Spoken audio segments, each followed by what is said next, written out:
personal views and opinions expressed by our podcast guests are their own and are not legal advice or official statements by their organizations.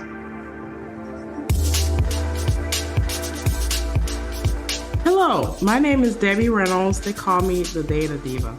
This is the Data Diva Talks Privacy podcast, where we discuss data privacy issues with industry leaders around the world about information that businesses need to know now. I have a very special guest on the show, Andowah Newton. She is the former Vice President of Legal Affairs and Head of Litigation for LVMH, which is Moët, Hennessy, and Louis Vuitton. Welcome. Thank you, Debbie. I'm so excited to be here. Thank you for inviting me, and I'm just so happy to participate in this wonderful thing that you're doing. I have so much admiration for what you're doing. So I just had to tell this story. You are so beyond next level in terms of just being an executive and a professional. I saw you on LinkedIn. I was like blown away by the things that you do. I think I contacted you in like the next week. I saw you in a picture at the White House with Joe Biden. So you're just like all over. You're doing all types of things. But when I contacted you, to be on the podcast, you and I chatted, sent you some information. We had a meeting and I had sent you just a couple of podcasts. I'm like, listen to these. These would be a couple good, interesting ones. And what I didn't know is that you were going to listen to all the podcasts. Yes, I had to. I was just so excited to see one of us not only moving in this space, but dominating and thriving in this space. And when I saw all of your accolades, I was just like, I have to listen to all of this.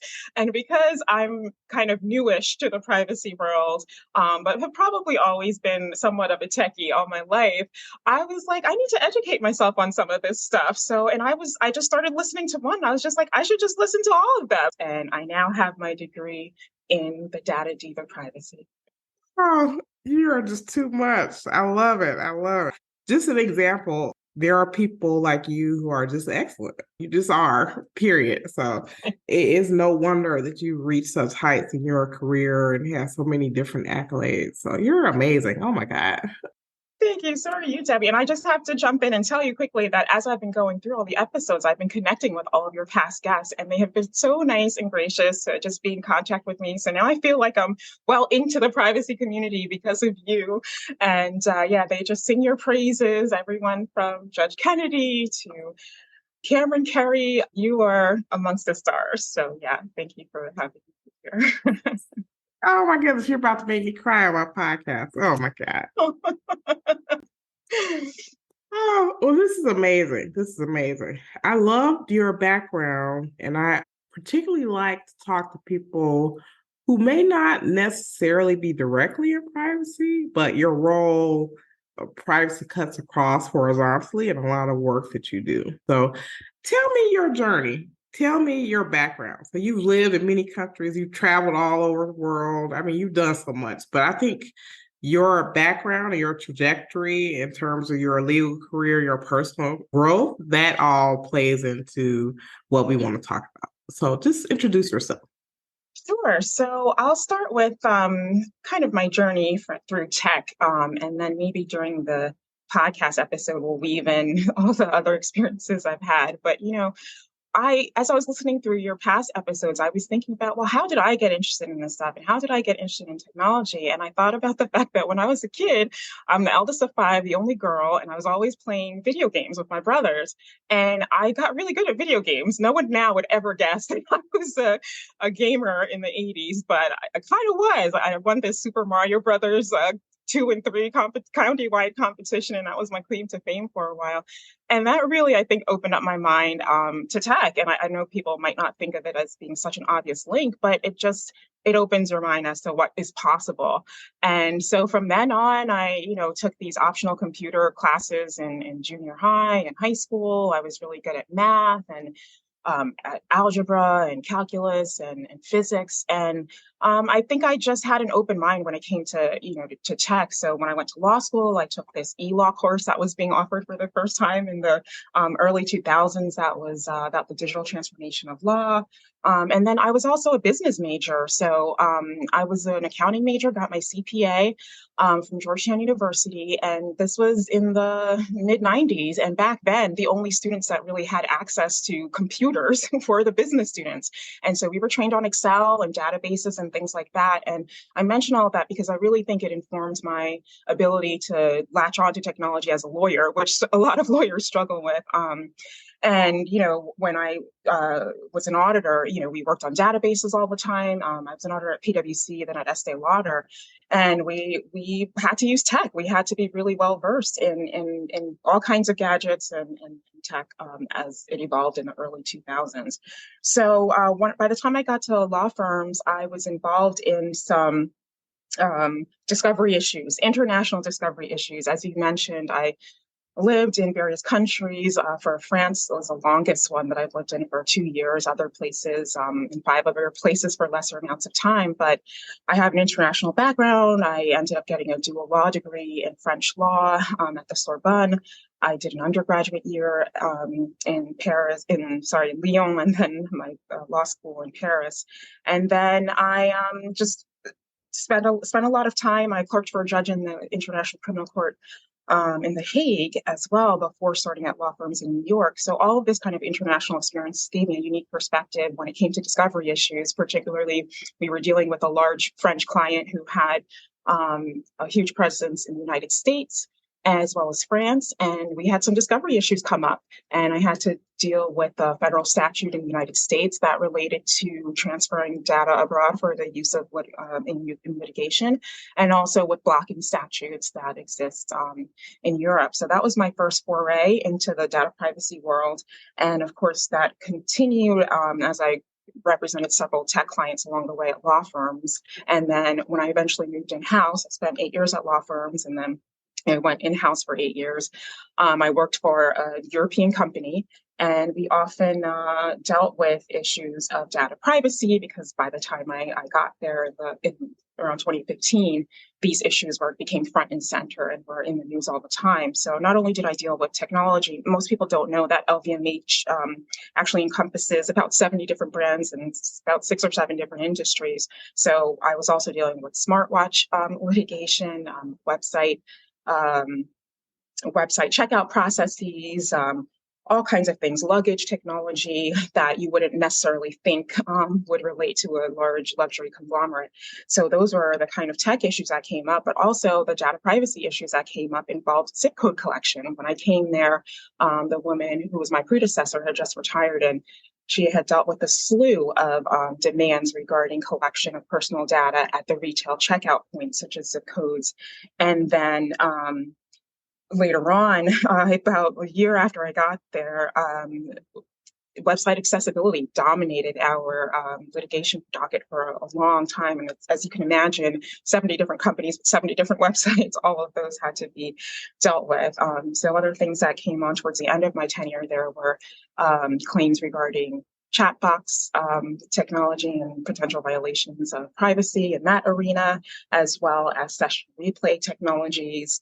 And then towards the very end, I wasn't responsible for the matters that reached the public eye, but there were a couple of matters regarding virtual try-on and collection and sale of personal data at a few of our brands. I was not involved in those, but those were front and center, and since that time have exploded on the beauty and fashion front. That's just amazing. Staggering.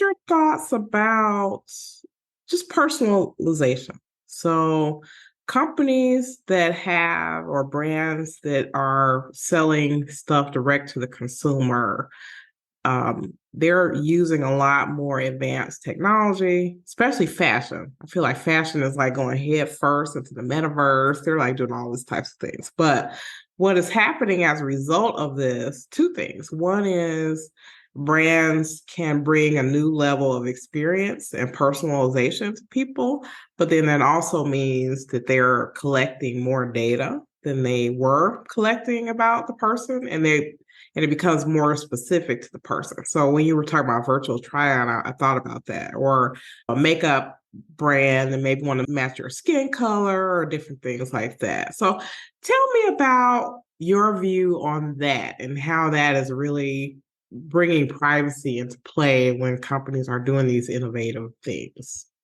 Yeah, well, I think the most fascinating aspect of personalization when it comes to the beauty and fashion space as compared to other areas is that in these industries, it's largely consumer driven or consumer initiated, unlike in social media where or other kind of online usages where people are kind of collecting data secretly behind your back without your knowing and you never asked for it. Customers are actually wanting personalization of their makeup products, of their skincare routine, of their clothes. So they are ready and willing to give up so much more, I feel, of their personal data in order to obtain that personalization. However, the risks are, even multiplied. Now someone's not just tracking your movements online or like collecting your name and potentially your address and your zip code. Now they're doing things like your facial structure, your bone structure. If you sweat using a certain material, if what you would look like if you aged, right? Things like that. What various nail polish colors would look like on you, shapes and colors of nails, jewelry trying on features. This is all happening right now in the fashion and beauty industry. The technology is already out there being used, and people are voluntarily doling out their data in order to be able to take advantage of this customization.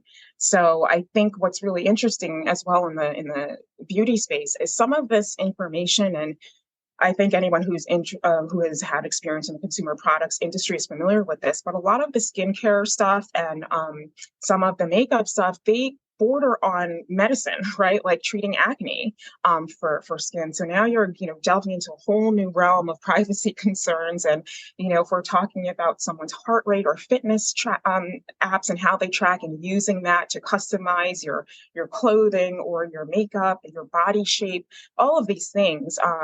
It's just so much more invasive than other areas of companies out there. So, I think, the obvious things that companies had to think about before when it came to data collection, they have to think about now, like, why are they collecting this data? Are they collecting it because they absolutely need it to do this personalization?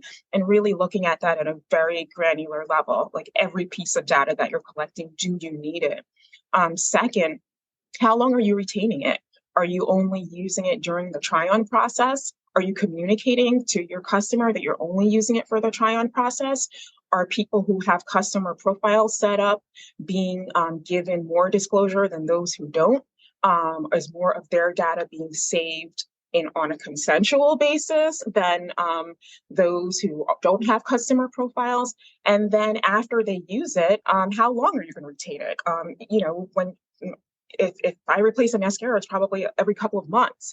If I, try out an eyeshadow, I probably buy, eyeshadows, I don't know, twice a year or something like that. I buy a whole bunch twice a year. So after 6 months, does the company need to retain whatever data I use to try on?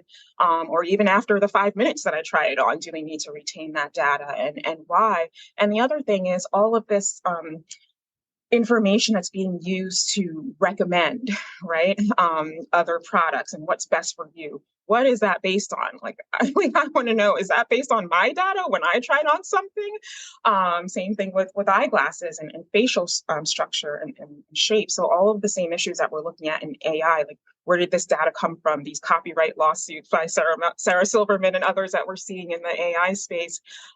They want to know, hey, did you use my book as your training data for these algorithms? And I think customers are going to want to know in the end, are you using my face shape, structure, body type information about my personal attributes to build these tools that recommend products to other people? And in the process of preparing for this, like you said, I tend to try to prepare for things to the best extent possible. I went on one of these skin customization websites and filled out their quiz and in an anonymous way, and put all the wrong information in there. But I just went through, there's this company that analyzes and tailors your skincare regime to 40 different factors about your skin and your habits.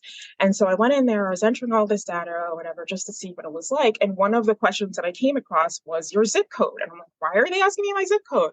Well, it turns out they are using factors such as what the weather is like, whether there's smog and air pollution, which is on its face a great idea, right? To take into account your locality, how much sun exposure you might have, things like that.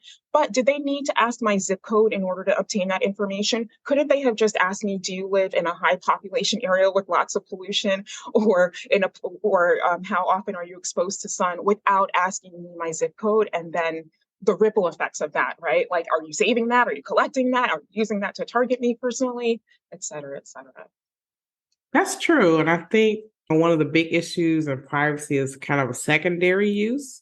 So just like you said, the zip code, if the only thing they wanted to know is if there was air pollution in your area, like you said, they could just ask, like, is there air pollution in your area, right?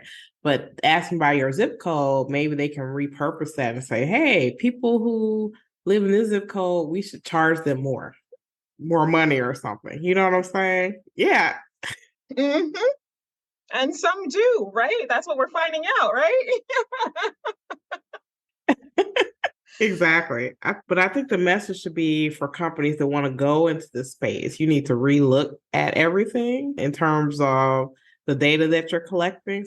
You can't go on doing the things that you've always done and go into these new areas. So you have to take a more detailed look at why you're doing this. So I think there's going to be like tons of litigation around these types of areas, because I think companies think, oh, well, we just, this is the new thing and we don't have to change anything. We're just going to add this stuff and we're going to collect all this new information. And just like you said about the zip code, I could see a court saying that's not necessary for you to be able to do skincare. So I think companies need to be really aware of that. And then also those secondary uses. Yeah, and I think there's some stats that I came across that kind of surprised me when I was preparing for our episode, that 80% of customers in beauty and fashion say that they want personalized or are open to personalized recommendations. So that's huge in terms of potential data collection, and also the flip side of data invasion that could occur here, right? Also, the changes that took place during the pandemic.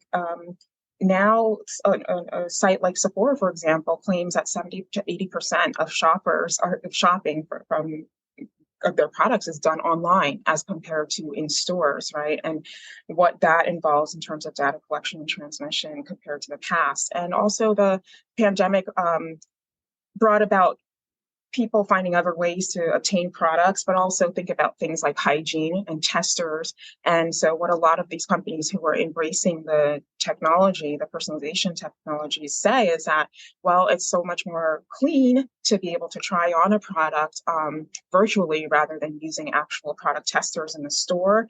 And then it reduces waste. So in terms of sustainability, you're not throwing out so much. They claim that it reduces returns and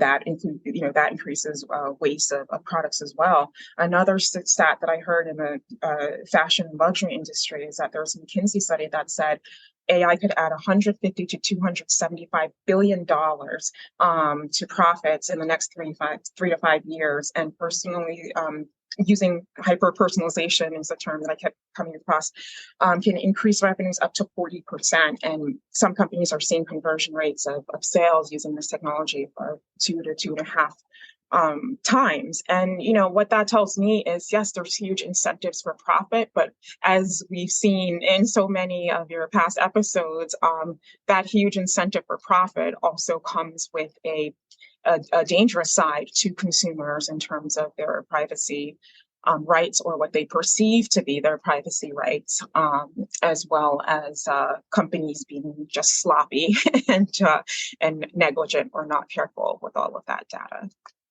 Yeah. In those situations, consent really is key. And I think companies are really good, at being able to ask for consent for the most part. I think the troubles that companies have is when people want to withdraw that consent, right?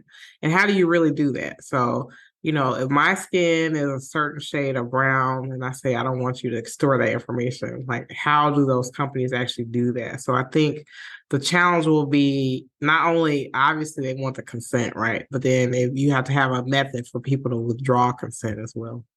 Yeah, and I still think there's a ways to go, especially in beauty and fashion, about obtaining consent and I think there's a difference between consent and informed consent and like affirmative disclosure. Excellent. Yeah, those are all great points. I'd love to talk with you a bit about accessibility. So I did a video about this, I don't know, maybe last year or so, about how accessibility features can be personally identifiable to an individual, especially as they do their configuration on websites and stuff like that. So tell me about accessibility from your point of view and that privacy issues that get entangled there. Yeah, so website accessibility, when I came to the company, I had no idea what that term meant, actually, it was a huge education process for me. And as I learned, it was a huge education process for everyone I was working within the company, tech people, marketing people. So people had to get up to speed as to what this is and how we use it. As it turns out, we're all familiar with it, but we just, didn't necessarily know that there were terms for this. And the thing about it from a litigation perspective was that companies underestimated the extent to which existing laws about not discriminating against people with disabilities could be extended to their websites and kind of make that a place of public accommodation in the same way that retail stores are a place of a public accommodation.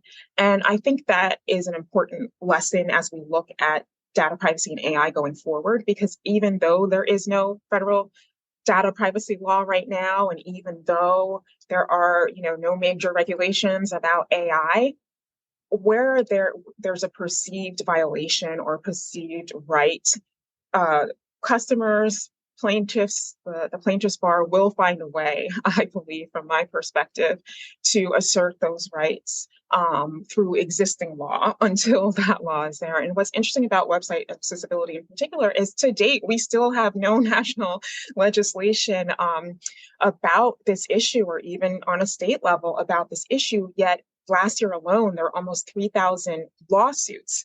And lawsuits are different from the amount of demands and claims that are made to companies. A lot of them get resolved in confidential settlements. So I would say by the time you're looking at lawsuits, you're probably looking at 10% or 5 to 10% of the amount of claims and demands that went out there by the plaintiffs bar. And this started as an issue where there was maybe a couple of hundred lawsuits in 2017, 2018, and now it's several thousand. And these are legal claims that are brought on the basis of guidelines issued by the World Wide Web Consortium, which is an independent nonprofit organization and came together to write this very detailed set of guidelines that really have guided the legal landscape in the absence of any clear law on the subject for the past almost a decade now, or they started writing them before, but the legal litigation kind of spun out of control in the past maybe 8 years. So it's from a legal perspective, it's really interesting to see how those guidelines have been used to set the standard and how courts have followed those guidelines in enforcing and determining whether someone's rights were violated. And the data privacy link is that a lot of times when demand letters would be issued, they would loop in data privacy claims. In other words, not only was a website not accessible because of its kind of physical features, font size, not including closed captioning, contrast levels, things to make it easier for people who had vision issues or were hearing impaired. But now the theory is that you're also violating their data privacy rights because they are not able to access what their privacy rights are and how their data is being used, because what preceded that was all these terms and conditions disclosures, and companies were putting on their websites, these are your rights, this is how we use your data. But people who were unable to easily access websites suddenly didn't have access to their data privacy rights. So it was a dual violation. And I think working in the luxury industry, there was, depending on the brand, so every brand differed a lot, but sometimes there was a lot of resistance to changing the website because there was concern about aesthetics. But to me, it's an issue of creativity.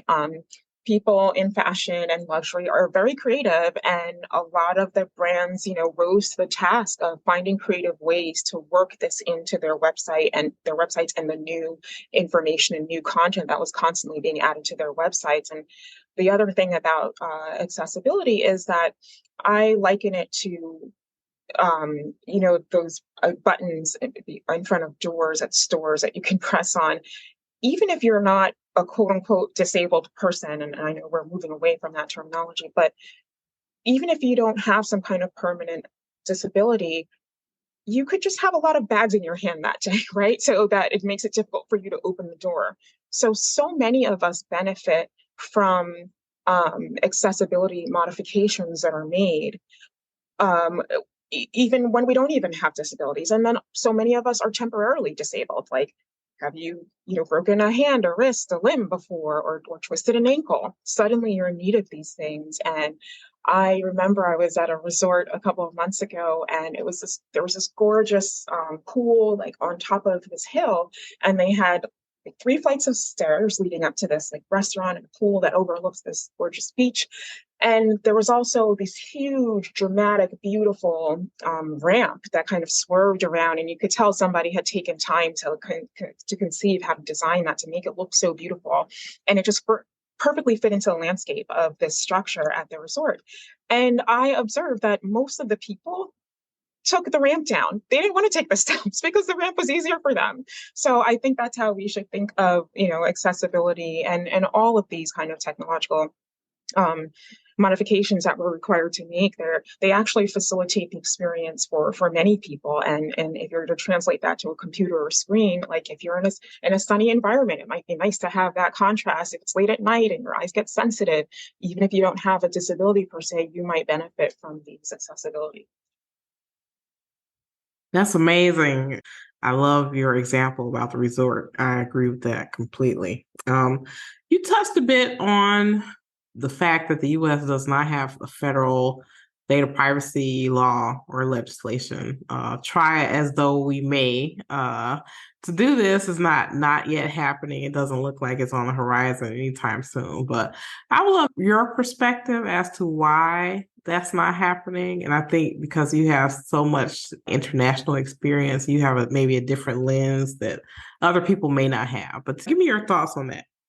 Yeah, so I have to say that I'm a little bit more encouraged after listening to the Senate hearings on AI that took place in May, because I think there were several senators that mentioned the fact that we don't yet have a data privacy law. And I'm like, wow, so this is actually being talked about.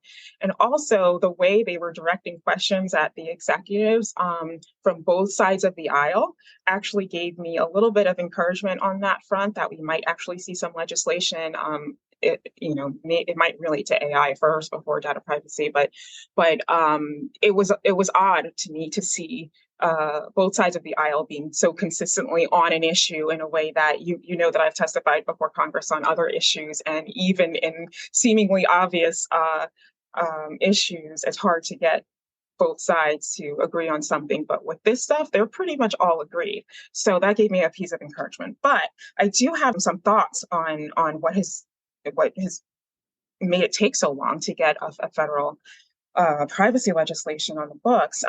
I think, broadly speaking, that law is a reflection of culture. And I think that there are major cultural differences between us and I would say Western Europe, places like France, Germany, Switzerland, Northern Europe. I exclude kind of Spain and Italy and Portugal from some of this because I think they're probably culturally a little bit more similar to us in some ways that the other countries aren't. But I think that just as a culture, American culture, I think values privacy less. Not to say that we don't value it at all, but I think we live our lives a bit more out loud than those European countries that I just mentioned.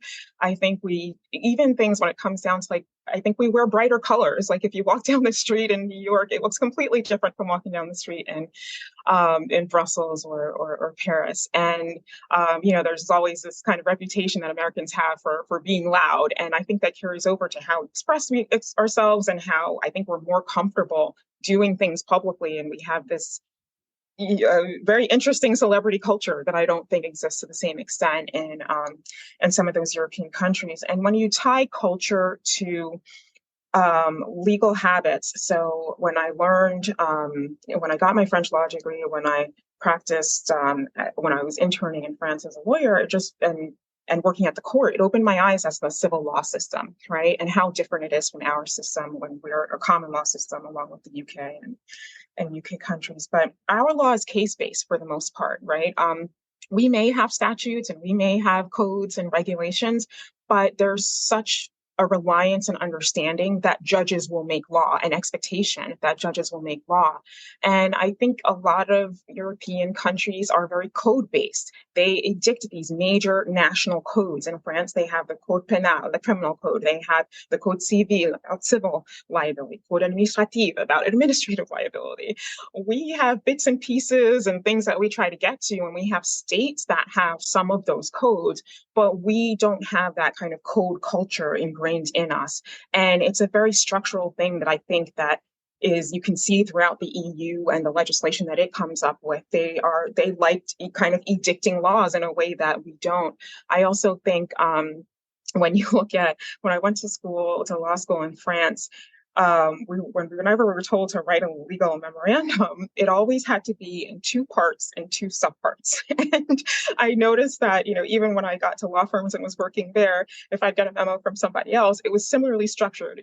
Maybe once or twice it might have a third part and a third subpart, but that was a structure that they always worked with. And even down to like a lot of French people have similar handwriting because they use graph paper and they're taught to teach the letter. So it's very structured. We are like wild compared to that, right? We have so much less structure. When you see legal decisions here, it's just paragraph upon paragraph upon paragraph. Over there, the paragraphs are numbered. So when I drafted decisions when I was at the International Criminal Court, we number our paragraphs in issuing judicial decisions, and most of European legal decisions are like that. So all of this kind of desire, need for structure and formality, I think, Europeans tend to like, forms more and certifications and stamps in a way that we are kind of just a little bit more flexible with. All of that contributes, I think, to this. It's not the first thing that comes to mind for us, right? We wait for the problems to accrue, for litigation to happen, and then we're like, okay, we need a law now. We really need a law now, right? Otherwise, someone else will decide it. And as we talked about in the website accessibility context, that law never came, and it wasn't until we had international standards that we were able to do that. But I think that even when we do have codes and laws, and I do think that we will get a federal Data Privacy Act, but I think that even when we do, from the moment it's drafted, there will be no expectation that that is the last word, right? We issue these laws with the expectation that judges are going to shape it, interpret it, and add their own color to it, that it will be interpreted differently in different jurisdictions. So that's my take on it. And I hope I didn't offend any European countries or any Americans in making these observations. But, being the only American lawyer when I was at the Hague, and, being one of the few people to have like this dual law degree, I think for me, there's so many things in terms of the culture and legal practices that go into these gaps, and why we are so far, I'd say, behind, I guess, compared to Europe when it comes to so much of this. Yeah. That's fascinating. And I love the fact that you brought up the difference between common law and civil, because I think that's another reason why the US does, like, many big tech companies have major outposts in like Ireland. Yes. Or they do a lot of business in the UK because of that. And also I agree with your observation about the differences. You went into more detail, but I always felt like Europeans feel about privacy in the way that we in the US feel about free speech. Yeah. So it's very, very different in terms of what our priorities are in that way. Exactly. Yeah, very cool. You mentioned Sarah Silverman and her lawsuit against OpenAI. So this is a surprise for you, and it's your fault because you mentioned it. So we're gonna bring it up. To me, this case is gonna be really interesting because what I think is happening now is that there's going to be a collision course between privacy and publicity law. Because I think that the angle that she's taking on this case is that this is a violation of her publicity rights in terms of how AI is using her data. What are your thoughts? Yeah, think you're spot on that it's not just it touches upon so many areas of the law, right? She's claiming copyright infringement, but how do you get there, right? And I know that in your podcast with your guests, it frequently comes up the fact that we don't have like a constitutional right to privacy in the United States. However, if you were to do, I don't know if you used to watch Jay Leno when he used to interview people on the street and say, "Do you know who the president is?" and things like that. I think if you were to do that with Americans across the country, I think 90% of them would tell you that there is a constitutional right to privacy, right? So even though none exists, they'd be like, "Yep, that's on the books," right? So I think that it's perceived, right? And back to this issue of these perceived rights are going to get litigated because somebody feels they have the right to it. So in these instances where yeah, with Sarah Silverman and other authors, and I'm sure they're going to be photographers, and there are already musicians making similar claims against AI, Meta, Microsoft. It's not just an issue of, oh, I think you infringed by by copying. It's also a question of yeah, I had rights to this as an artist, right? And I have a privacy right, but there's also state court or claims, such as just very traditional ones, unfair competition. So many states have deceptive practices statutes on their books.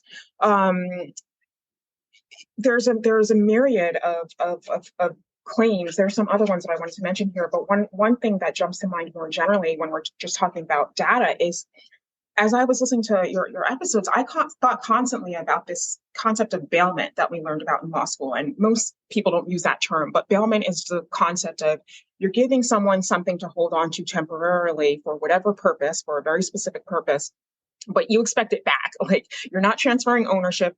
And the example that most comes to mind for me when I think of that is sending your clothes to the dry cleaners. Like, you're sending it to them, here, please clean this, but it's not yours, I want it back. Or having your car valet parked, right? I'm giving you my car to park it, but I want it back.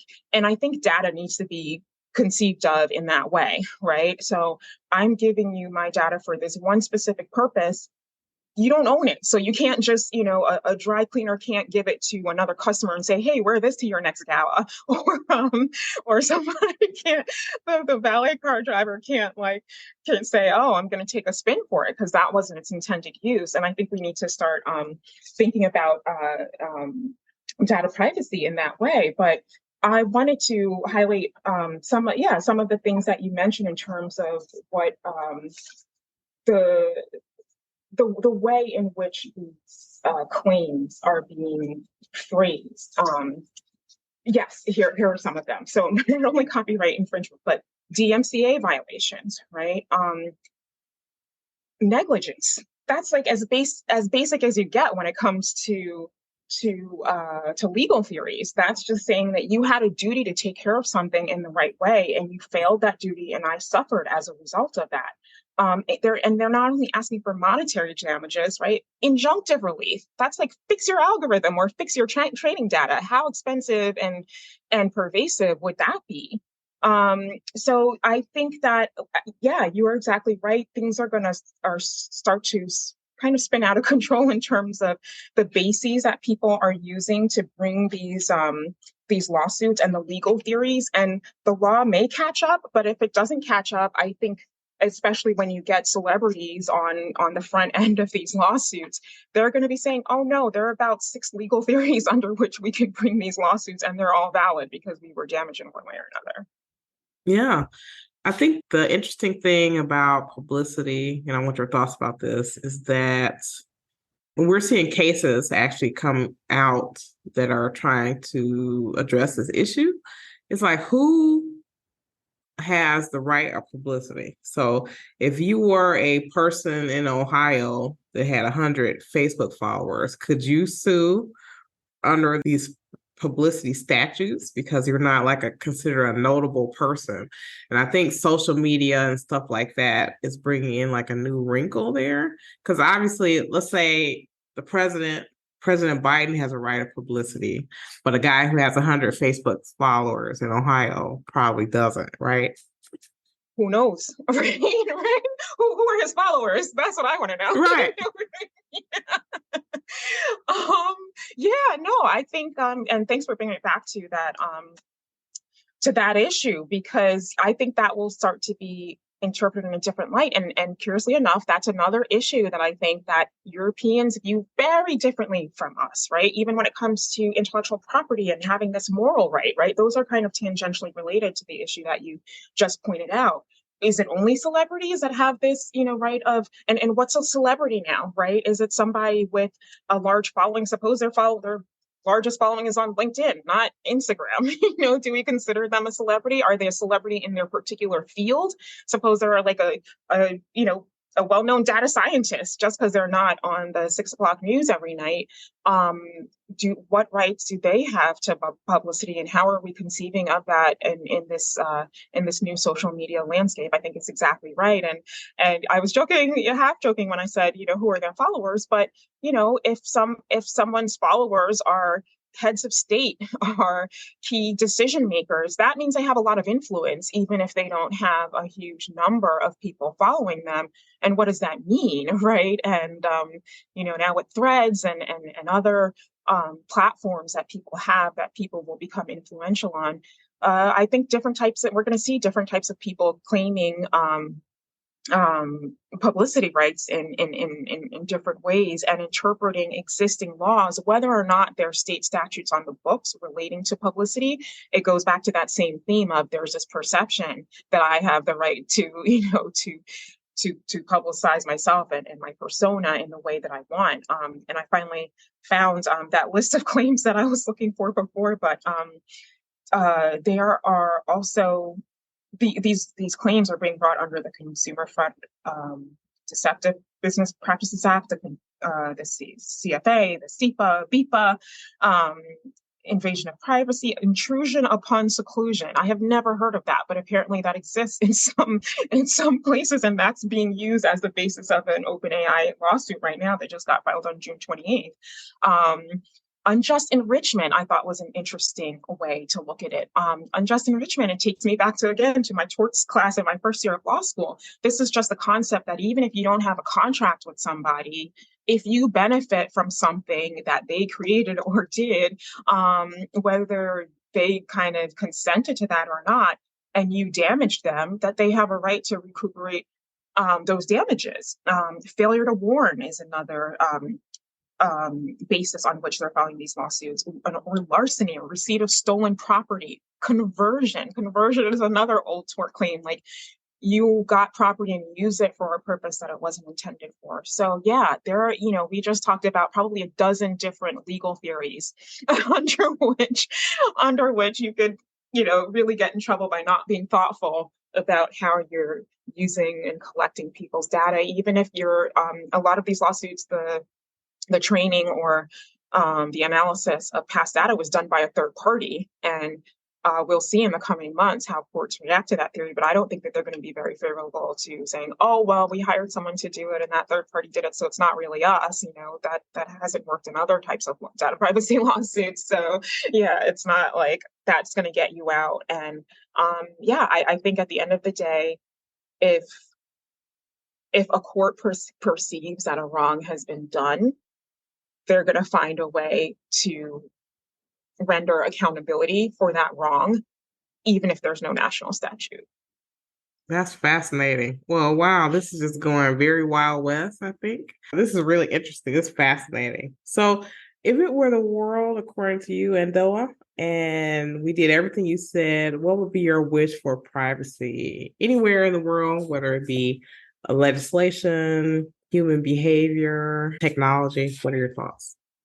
Well, I have a bunch of them. So I'll start with tech literacy amongst judges and lawyers. I think that this is essential and critical because, as we've talked about, the legal landscape is so important to how the technology gets advanced, the limits that are placed around it, and how far and the speed at which technology and data privacy is allowed to go. And lawyers are the kind of harbingers, and they're, they kind of hold a lot of the power in shaping this. And so many of us are not tech literate or are uncomfortable or afraid of anything tech. And listen, I think as soon as you're, for me as a litigator, as soon as I had a case, I was kind of a social media averse person, but as soon as I had to start dealing with cases alleging infringement on the various platforms, I had to educate myself about those social media platforms and get up to speed on it. And I heard a judge recently comment at a conference that, the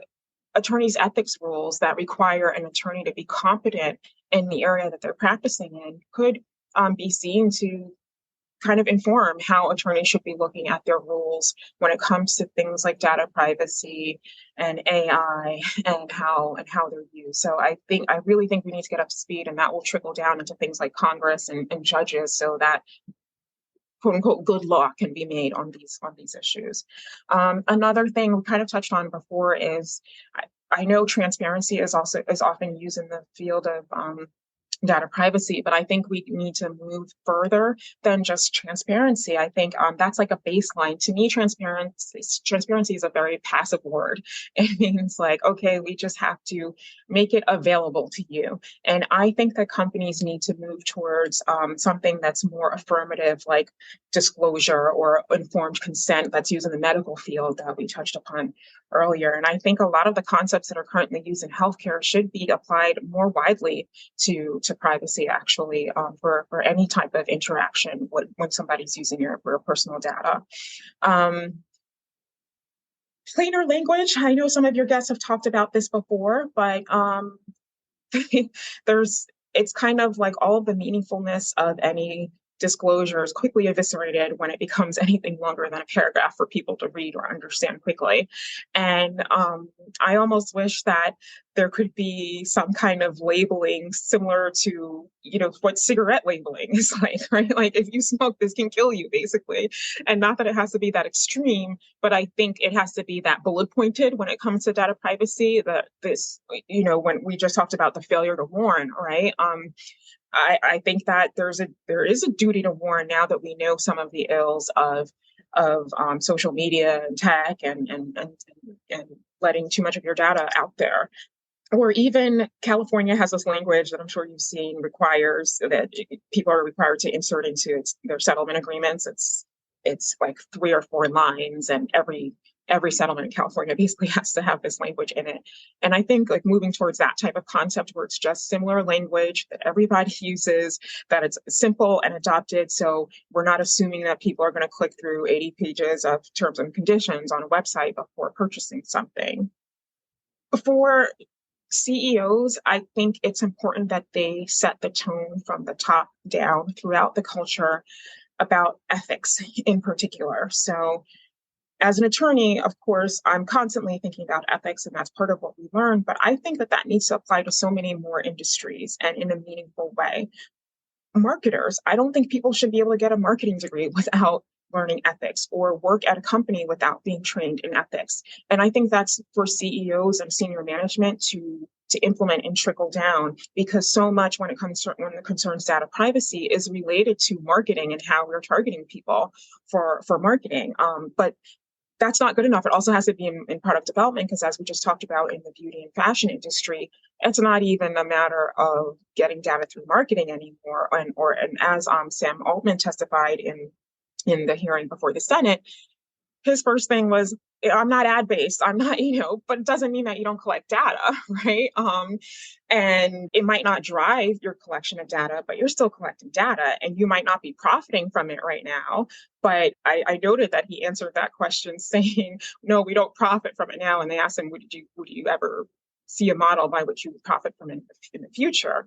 And, I forget what the precise answer was, but to me, it was a maybe, right? So even things and products and tools that are conceived of as non-profitable can in the future be the basis of seeking profits. And as we discussed earlier, once there's profits, there's data, and then people get damaged. So I think that like infusing ethics into things like product development and marketing are critical. And I don't think we can just leave it to legal and compliance, especially because so many companies see those departments as kind of, oh, we go to when there's an emergency. They're the fire department. We'll call them when there's a problem. They're often not integrated from the beginning of the process. And yet the people who are creating these products, creating these ads need to infuse some of that into that. And I would say from a consumer perspective, when I was younger, my mom she's an educator, and she always used to teach me or try to teach me about the concept of delayed gratification.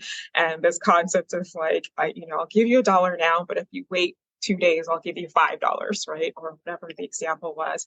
And I think there's so much, of a lack of this concept of delayed gratification in our very consumer, in our consumer frenzy, especially I think here in the United States. And I think if customers would have a little bit of patience in terms of, wanting to use that new tool or wanting to use that new app or a try on tool or whatever, and wait until they can figure out what they're comfortable with, right? And check and see, are they asking for my permission? And put the onus on companies and say, we're not going to use this until you assure us that you're disclosing to us how long you're keeping our data in your databases, and whether you're using my facial features to build your algorithms for recommendations of other products.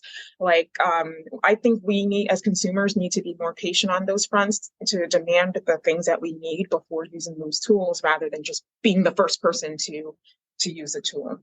And then finally, I know this is an issue that's near and dear to your heart, and it's very important to me as I move more into the space, but the bias and discrimination that is not only inherent to so many of these technological developments and ensuring people's data privacy rights, but from my point of view, seem to be amplified and multiplied when it comes to use of technology. And I think, again, those things need to be thought of at the stage of product development and at the stage of targeting, marketing. It needs to occur from the beginning. It's not something that you can go in at the end and correct for or fix for. Like, this needs to go in an intentional way into the thought process behind developing a new technology. I agree with all those things. Wow. You've been an excellent student, I guess, of the Data Diva. Yes. I've been an excellent student of you, of all the amazing things that you've said. It's amazing. So, yeah. Thank you so much for doing this. This is tremendous. I think we're going to hear a ton more about publicity. We're going to hear a lot more about accessibility, especially, and personalization. So people, keep your ears out for those 3 things. Over the next year or 2, we're going to hear a lot more about that, because I think there's just going to be a ton of legal issues that come up as a result. Exactly. Yeah. Well, thank you. This has been so fun. It's been a long journey for us to get here, but this is great. Thank you, Debbie. Yes, I'm so glad to have done this with you. It's so nice to be in contact with you. And it makes me so proud as a Black woman to just see you in this space and getting all the accolades that you well deserve, and hearing people talk about you the way they do. It just fills me with pride. So thank you for representing us well. Thank you for just excelling and exuding Black excellence. Thank you. Back at you. You're tremendous. I don't know anyone who would outwork you under any circumstances. Nobody. That's what my friends say. They're all right. They're all right. That's all right. Well, we'll definitely stay in touch and we'll talk soon. And thank you so much again. Yes, let's do. Okay, sounds great, Debbie. Thank you. I appreciate it. Take care. Bye. Okay, bye-bye.